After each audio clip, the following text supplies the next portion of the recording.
लाहौर के खानों को देखें तो लगता है कि हर चीज़ किसी और शहर से इंस्पायर्ड है।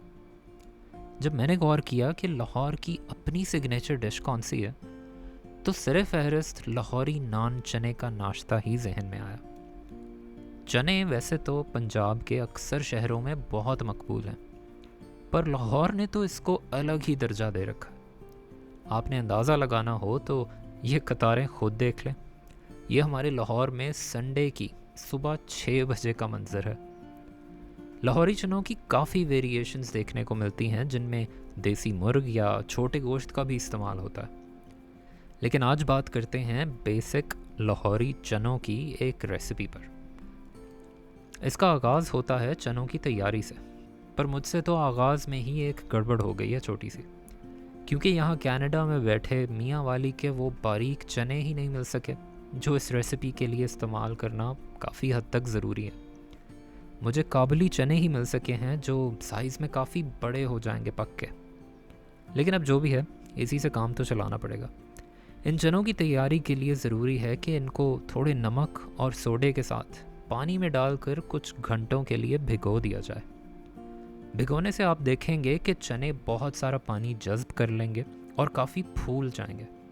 सूखे चनों की नस्बत ये देखने में काफ़ी मुख्तलिफ होंगे और पकने में आसान रहेंगे।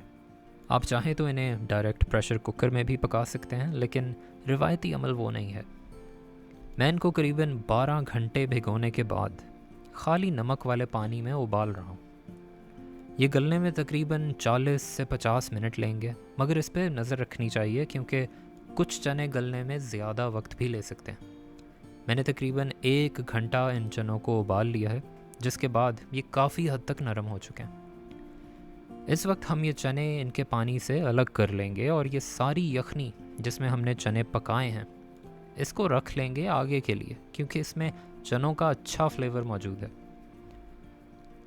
इसके साथ हम एक काम करेंगे, चनों को गाढ़ा करने के लिए तकरीबन आधा कप पके हुए चने अलग कर लेंगे और इनमें थोड़ी सी यखनी डाल के अच्छी तरह ब्लेंड कर लेंगे। ये चनों को गाढ़ा करने के लिए एक थिकनर का काम करेगा बाद में। ये सब तैयार हो तो चना मसाला बनाने की तरफ जा सकते हैं।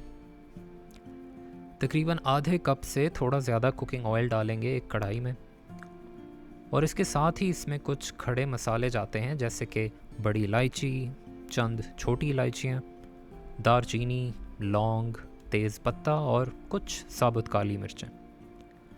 ये बहुत तेज़ गरम तेल में नहीं डालने चाहिए, बस हल्की हीट पे इनको थोड़ा सा फ्राई करना है, और साथ ही इसमें एक बड़ी प्याज का पेस्ट डाल देना है। ये प्याज का पेस्ट हल्की आंच पे फ्राई होगा कुछ देर, और फिर इसमें कुटी हुई लाल मिर्च जाएगी। कुछ देर में प्याज की रंगत हल्की सी गहरी होगी तो इसमें लहसुन और अदरक का पेस्ट भी चला जाएगा।